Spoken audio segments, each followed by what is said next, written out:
الذي أنعمنا علينا وهدانا على دين الإسلام وعلى كلمة الإخلاص وعلى دين نبينا محمد صلى الله عليه وآله وسلم. أصبحنا على فطرة الإسلام وعلى كلمة الإخلاص وعلى دين نبينا محمد صلى الله عليه وسلم. نحمده ونستعينه ونستغفره ونعوذ بالله من شرور أنفسنا ومن سيئات أعمالنا. من يهد الله فلا مضل له ومن يضلل فلا هادي له. اللهم صل وسلم وكرم على سيدنا ونبينا ومولانا محمد المختار وعلى الأطهار وأصحاب الأخيار عدد نعم الله وإفضاله.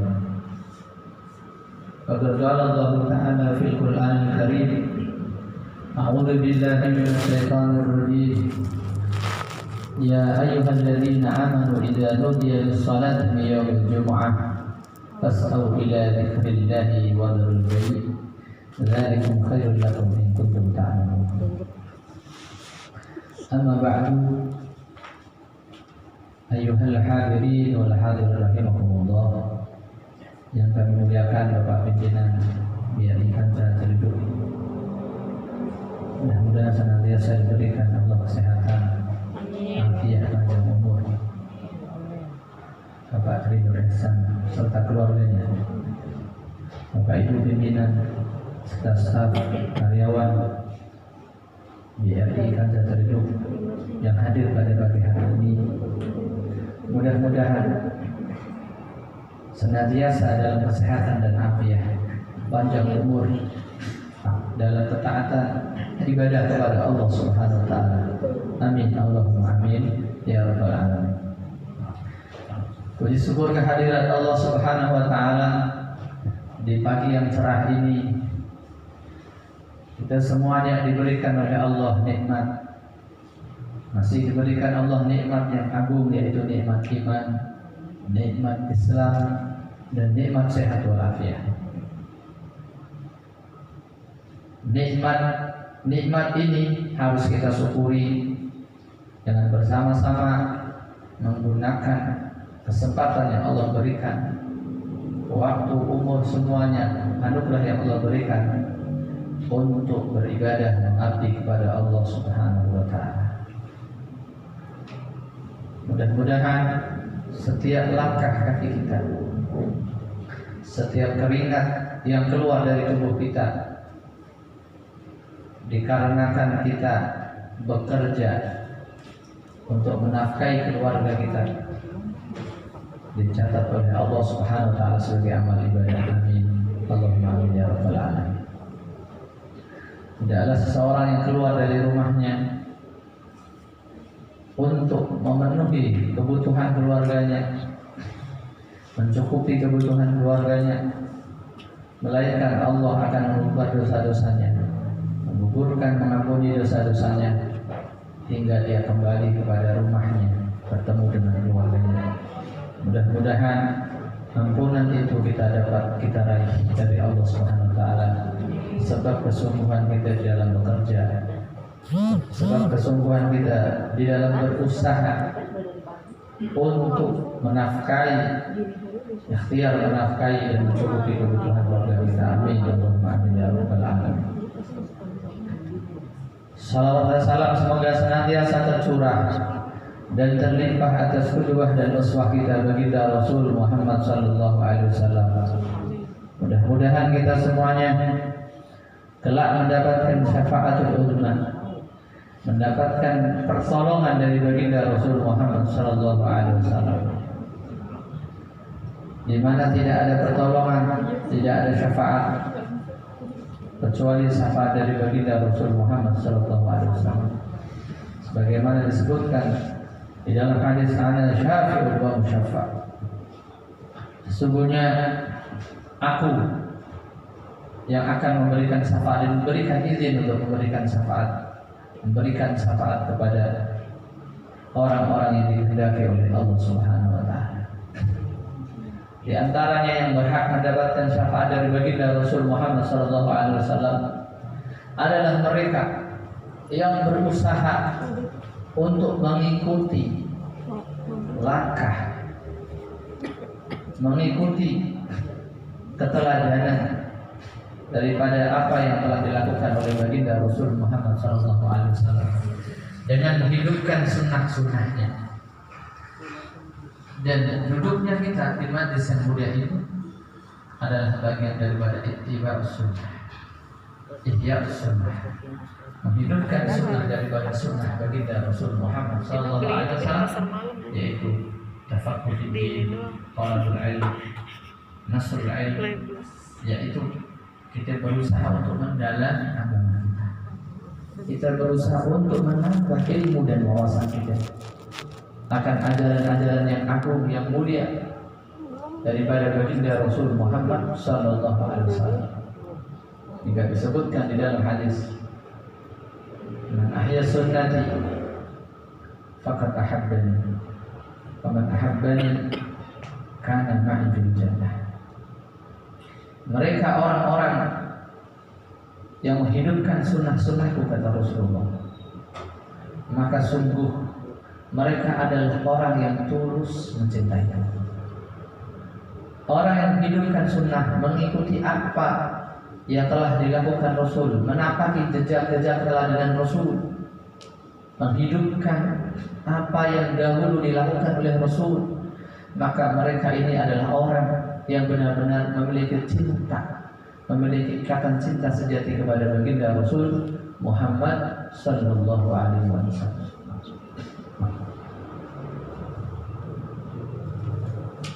Dan orang yang mencintaiku, kata Nabi, "Man ahabbani kana ma'i fil jannah."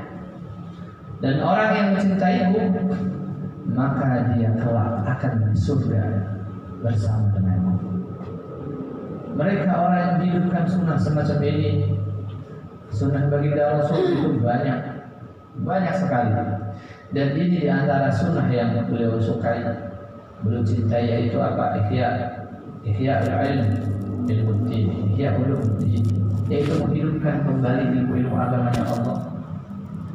Nasrul ilm, nasrul ulum, menyebarkan ilmu-ilmu agamanya Allah, ajaran-ajarannya Allah, sehingga ajaran-ajaran ini sampai kepada diri kita dan sampai kepada keluarga kita di rumah kita masing-masing, sehingga tidak ada tuntunan yang lebih indah, tidak ada ajaran yang lebih indah melainkan ajaran baginda Rasul Muhammad SAW yang masuk ke dalam rumah-rumah kita, yang masuk ke dalam kantor-kantor kita, sampai ajaran-ajaran itu dibawa dari satu sahabat, kemudian ke sahabat yang lainnya, ke tabi'in, tabi'in, aslafun as-salihun, dan juga kepada seluruh ulama-ulama Rabbani, pewaris para nabi, sampai kepada kita semuanya. Kebaikan, keteladanan yang sudah dilakukan oleh Nabi, contoh-contoh akhlak yang mulia telah sampai kepada kita dari baginda Rasul Muhammad SAW. Maka tiada lain harapannya adalah agar kita hidup senantiasa mengikuti tuntunan Nabawi, yang mana muaranya ajaran ini adalah keselamatan di dunia dan di akhirat. Di dunia dia pasti akan menjadi orang yang selamat dari kehinaan, dari kehancuran, dari kebinasaan, karena dia selalu berpegang teguh kepada ajaran-ajaran baginda Rasul Muhammad SAW. Dan kelak di akhirat dia akan mendapatkan keselamatan, dia akan mendapatkan kemuliaan, karena sebab dahulu dia mengikuti ajaran-ajaran baginda Rasul Muhammad SAW.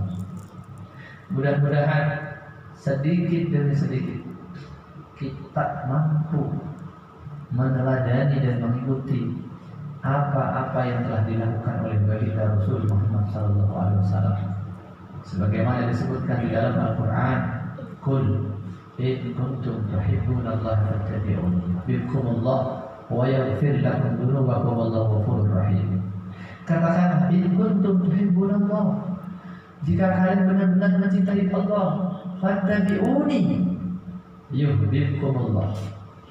Fattabi'uni katanya. Redaksi menyebutkan dalam Al-Quran bahwa apabila jika kalian in kuntum tuhibbunallah, benar-benar mencintai Allah, fattabi'uni, maka ikuti aku. Siapa? Ikuti baginda Rasul Muhammad sallallahu alaihi wasallam. Yuhibbukumullah, niscaya Allah akan mencintai kalian. Wa yaghfir lakum dzunubakum, dan Allah akan mengampuni dosa-dosa kalian. Maka syarat untuk mendapatkan cinta yang sejati adalah dengan ittiba' bin Nabi Muhammad sallallahu alaihi wasallam.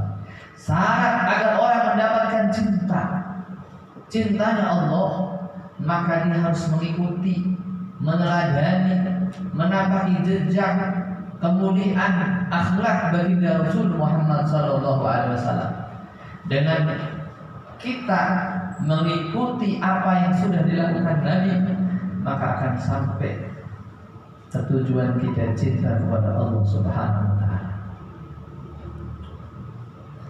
Jalan yang ditempuh Nabi adalah jalan yang telah mendapatkan jaminan dan garansi dari Allah Subhanahu wa taala.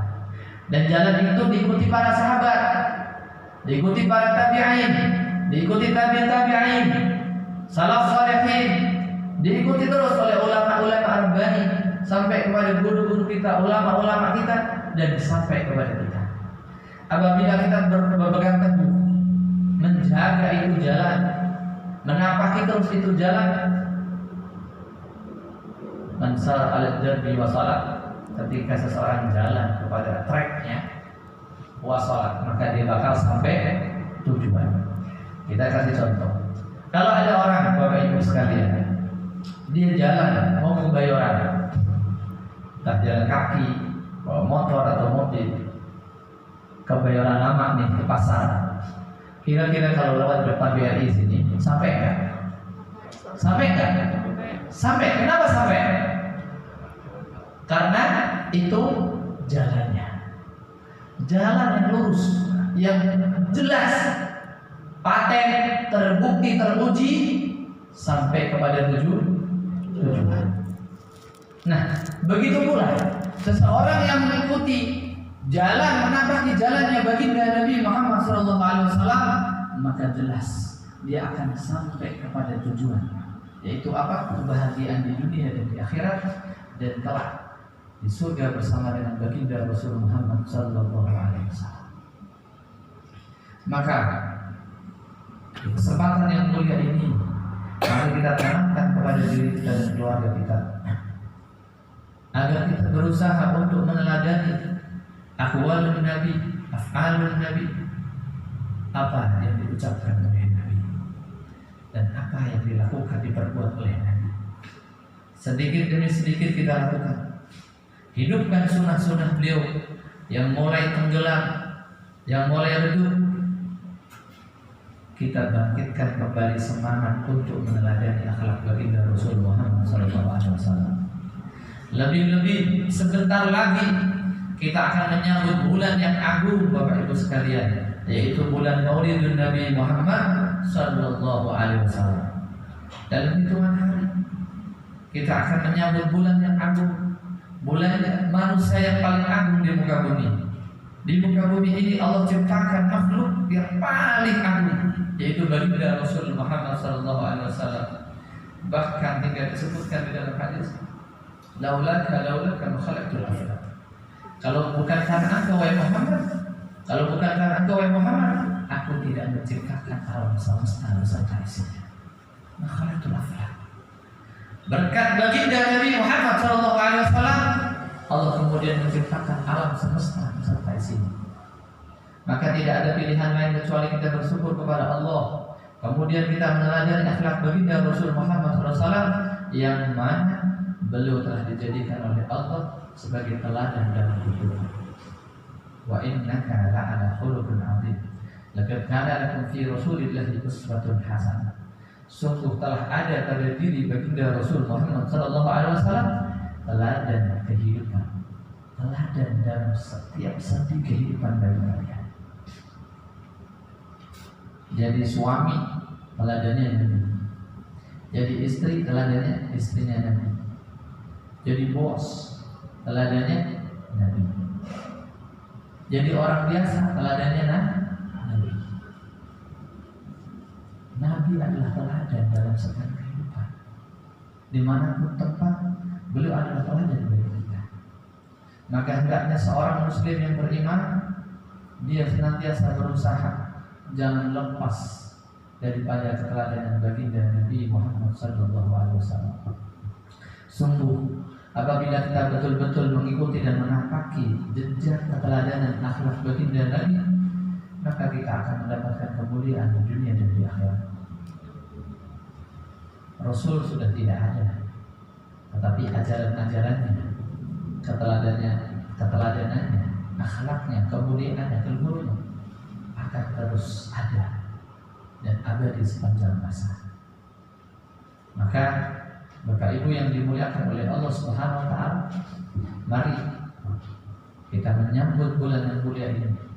Persiapan, kita siapkan lahir dan batin kita untuk menyambut bulan yang agung yang mulia, yaitu bulan Rabiul Awal atau juga dikenal dengan Rabiul Anwar. Bulan di mana dilahirkan manusia yang paling mulia di alam semesta ini. Dengannya Allah menjadikan alam semesta beserta isinya, dan dengannya melaluinya kelak Allah akan memberikan syafaat kepada hamba-hambanya. Bapak Ibu yang dimuliakan Allah Subhanahu wa taala, baginda Rasul Muhammad sallallahu alaihi wasallam adalah manusia yang sangat mulia di alam semesta ini, hingga dikatakan ahsanul khalqan wa khuluqan. Beliau adalah manusia yang paling utama dari sisi bentuk ciptaannya, fisiknya, ataupun dari sisi perangai, akhlak dan perilakunya. Tidak ada manusia di alam semesta ini yang lebih indah ciptaannya, bentuknya daripada baginda Rasul Muhammad SAW. Disebutkan di dalam surah At-Tin, laqad khalaqnal insana fi ahsani taqwim. Sungguh kami telah menciptakan manusia dengan bentuk yang sempurna, ahsani taqwim, bentuk yang sempurna. Tetapi paling sempurna bentuk ciptaan adalah ciptaan baginda Rasul Muhammad SAW. Ketika Allah menciptakan baginda Rasul Muhammad SAW, khuliqa mubarra'un min kulli aibin, ka'anna khuliqa min ma tasha'. Beliau diciptakan Allah seolah-olah tanpa cacat, Bapak Ibu sekalian. Ya, seolah-olah nggak ada cacat memang. Kulit dan warna kulit aibin, karena kalau kulit nama tasyabuh, seolah-olah beliau diciptakan by order, by pesanan. Coba kalau ibu-ibu dipesanin, kamu mau diciptakan milih kayak gimana? Saya milih hidungnya mancung, matanya yang agak biru-biru. Bener nggak? Pasti milihnya bagus nggak? Bagus. Ya, alis matanya yang lentik. Kebentarnya begitu. Ibu-ibu, tingginya sampai tuh.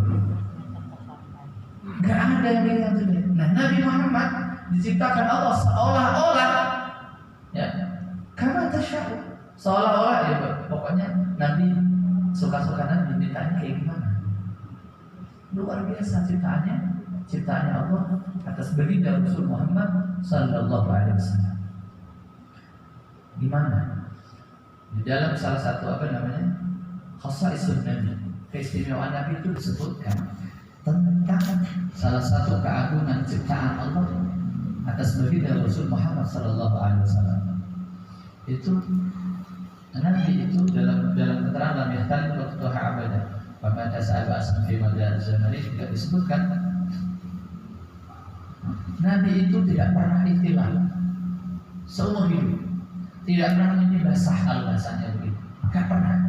Adakah manusia tak pernah mimpi basah? Gak ada, semuanya pernah. Tapi baginda Nabi Allah ceritakan tidak pernah mimpi basah. Kalau mimpi buruk sering Pak Ustaz. Kalau Nabi tidak pernah sama sekali. Nabi yang tadi Toha abada, mutlaqan abada, wa ta'ala aslan fi zaman. Beliau juga disebutkan beliau tidak pernah muak sepanjang hidupnya. Tidak pernah muak. Kita nih dikit-dikit muak, Pak Ustaz. Cuma tutupan masker doang aja. Iya. Nabi Muhammad tidak pernah muak. Udah dulu. Kualitas sahabat selama zaman. Luar biasa. Ini cerita Allah. Tidur. Tuh. Bi khalfihi ka'ama min ru'yat musyabakat. Juga disebutkan Dubabatun abadan fi jismil hasani. Beliau itu kalau ketemu binatang buas. Nah, binatang buas itu kalau ketemu Nabi nggak lari. Nabi nggak lari, binatang buasnya juga menjadi zina. Kita ketemu ular, kita lari. Kita anjing. Kita ketemu ular lari. Kita ketemu buaya lari. Nah, Nabi seluruh binatang buas itu kalau ketemu Nabi dia bakal tunduk, bakal zina karena tahu semua binatang makhluk tahu kalau beliau adalah Nabi. Kemudian juga disebutkan di dalam khosaisul Nabi bahwasanya Dubabatun abadan fi jismil hasan, bahwa lalat itu tidak pernah hingga di tubuhnya baginda Rasul Muhammad SAW. Itu lalat tidak pernah hingga. Seumur hidupnya Nabi nggak pernah hinggapi lalat. Kalau kita Pak Ustaz kagak kehitung Pak Ustaz. Lalatnya nemplok kadang-kadang di hidung, kadang-kadang di kepala, di hidung, kadang-kadang di tangan. Kadang-kadang juga makan bareng. Tahu aja siapa. Dan parahnya lagi apa? Itu kopi Pak Ustaz, masuk kopi itu lah. Jidat ini lah.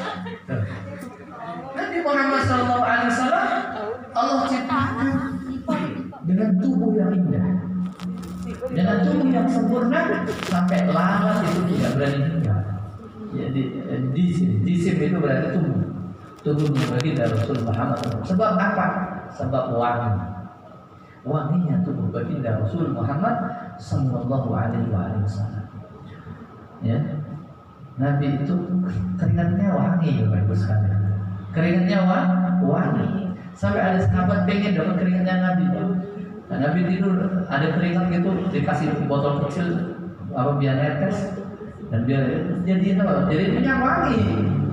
Itu baginda Nabi Muhammad SAW para sahabat mengharapkan keberkahan dengan keringatnya baginda Nabi Muhammad SAW. Di dunia ini nggak ada orang yang keringatnya rapuh, nggak ada. Coba cari, ada nggak?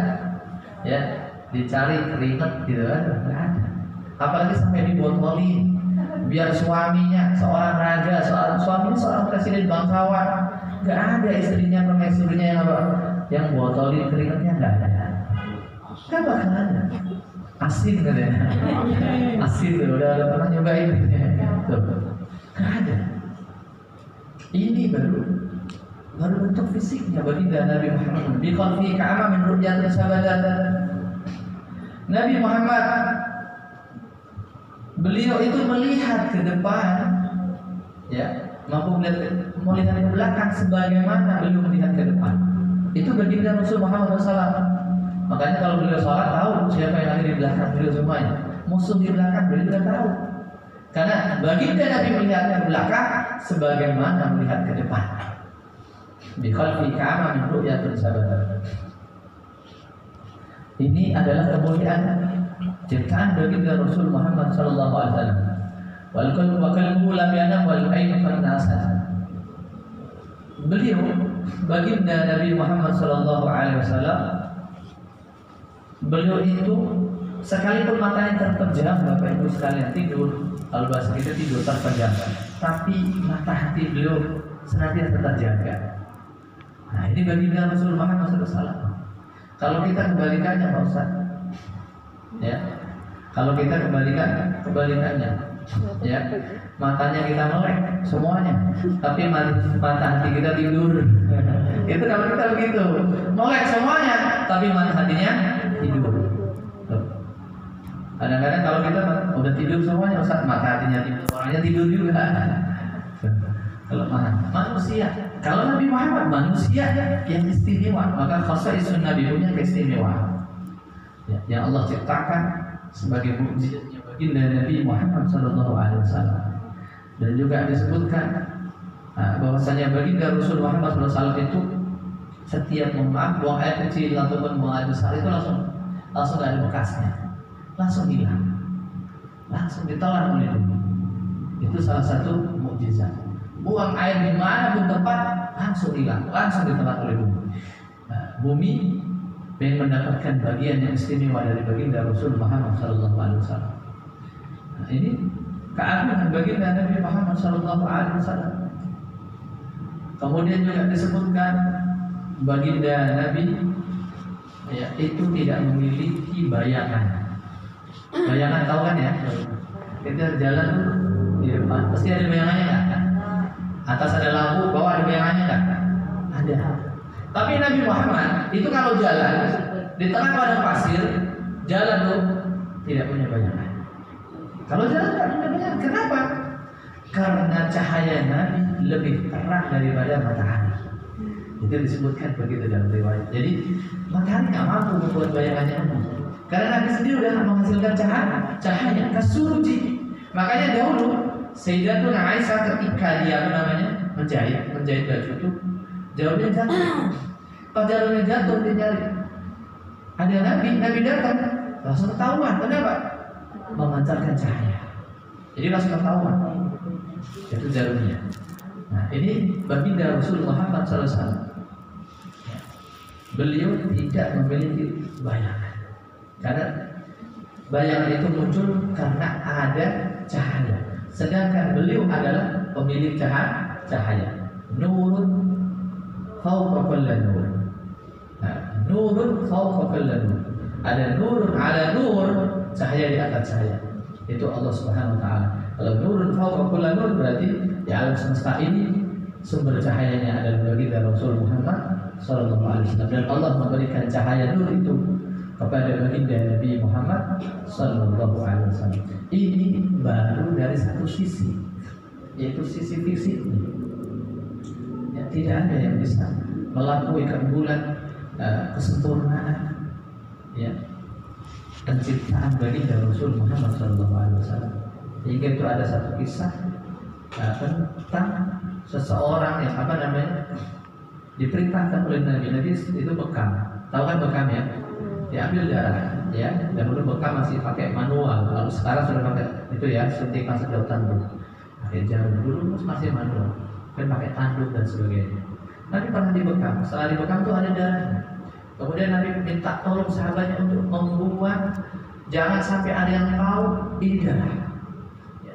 Maka darah itu dibotolin, dibungkus atau dibotol itu dikasih ke sahabatnya untuk dibuang jauh-jauh, jangan ada satupun orang yang tahu atau yang melihatnya. Pokoknya cari tempat yang aman, yang tidak ada orang yang tahu.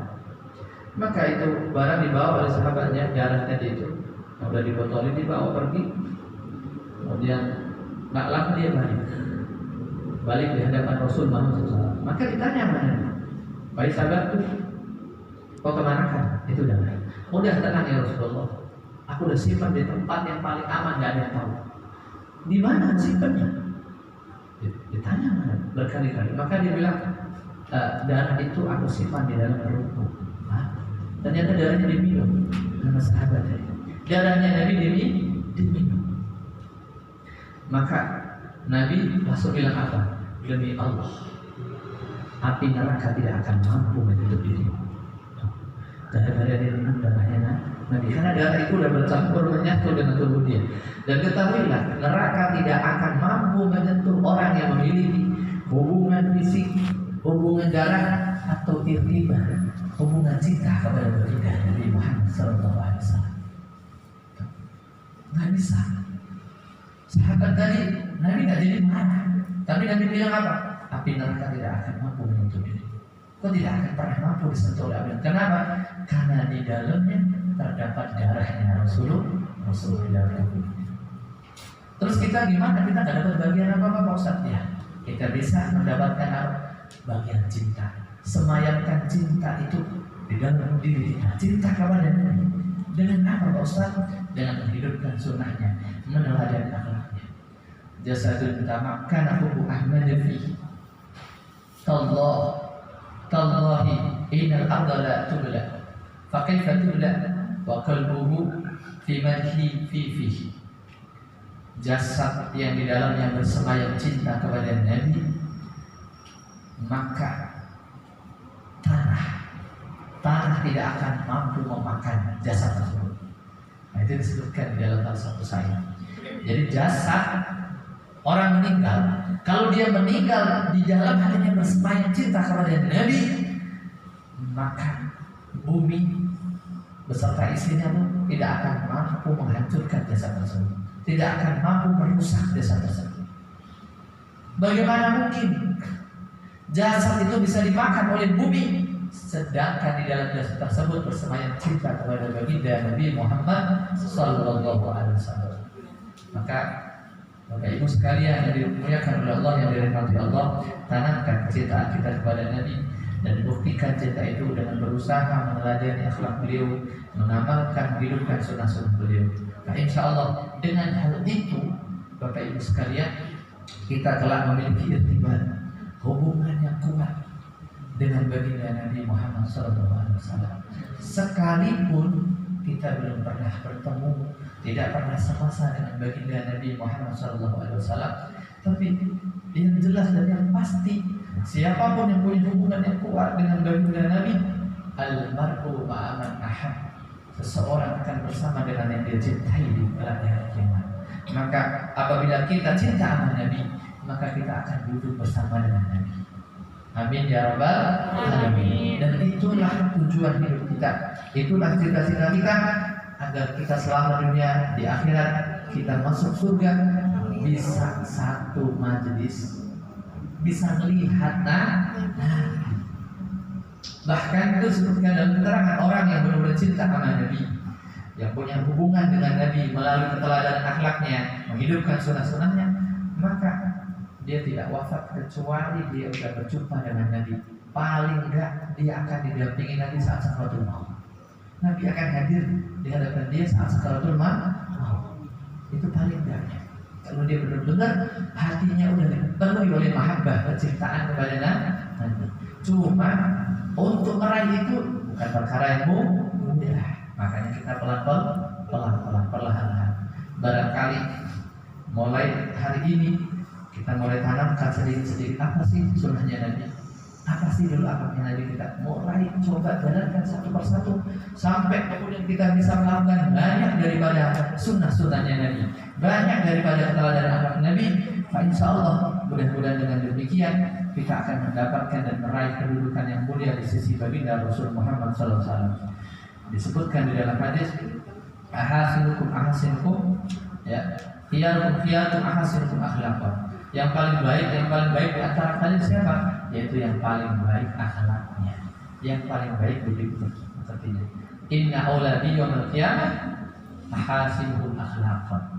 Sesungguhnya yang paling dekat kedudukannya denganku, kata Nabi di hari kiamat, salah satu disebutkan yaitu orang yang paling baik akhlaknya di antara kalian. Maka kita berdoa, kita berharap dengan bimbingan Allah, taufik, hidayah Allah, kita semuanya bisa menghidupkan sunnah-sunnah baginda Nabi, bisa meneladani akhlak Nabi untuk diri kita, untuk anak-anak kita, keluarga kita di rumah, insya Allah. Amin ya rabbal alamin.